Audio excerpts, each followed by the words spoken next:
This is Apple's iPhone SE second generation. This is basically what the iPhone SE used to look like. This is what it looks like now. If the iPhone SE second generation looks familiar, it's because it basically is the iPhone 8 with some powerful new components. That's right. So there's really nothing different about this. It's got the glass back, it's got the glass front, it's got the 7 megapixel camera on the front, it's got the 12 megapixel camera on the back. Underneath, nothing has changed here. The lightning port, the speaker and microphone grills, nothing has changed on the side as far as the buttons. I mean, nothing has changed except everything on the inside. So it's worth remembering that this is now the only iPhone that does not have the True Depth module or an edge-to-edge display. It still has the Touch ID home button and Touch ID unlock.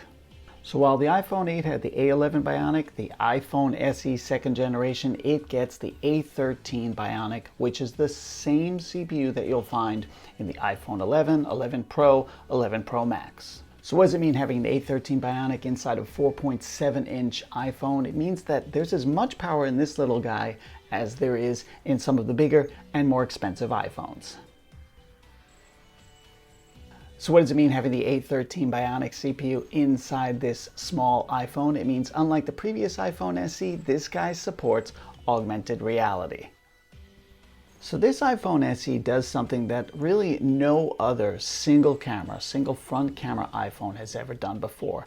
Obviously it supports portrait mode photography from the rear camera, but it also supports it from this single 7 megapixel camera. And it does this all through algorithms, the image processor on the A13 CPU, machine learning. Okay, so let's take a portrait mode photo with the 7 megapixel front FaceTime camera.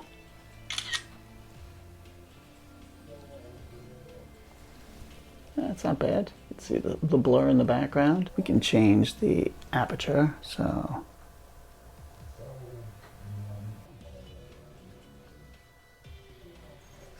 pretty cool.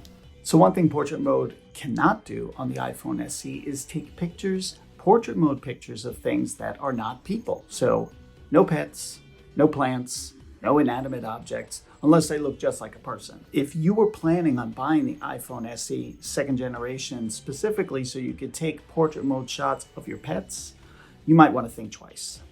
Yeah, this is a pretty savvy move by Apple to basically take the iPhone 8 and rebrand it as the iPhone SE, because all of those features that you already had in the iPhone 8, like wireless charging, like IP67 rating, which means it can be in a meter of water for 30 minutes, those are all now part of the iPhone SE line. This is a good looking 4.7-inch Retina HD display, the same resolution as the iPhone 8, now in the iPhone SE.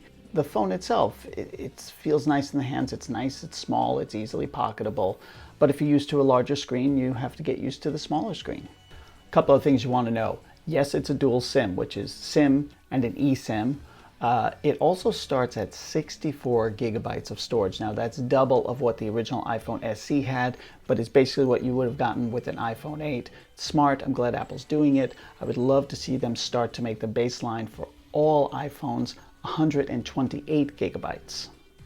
Now the iPhone SE second generation comes in black, white, and this gorgeous red. This is actually a product red phone, which means a portion of the sales go to the global fund, which is right now being used to fight the COVID-19 pandemic.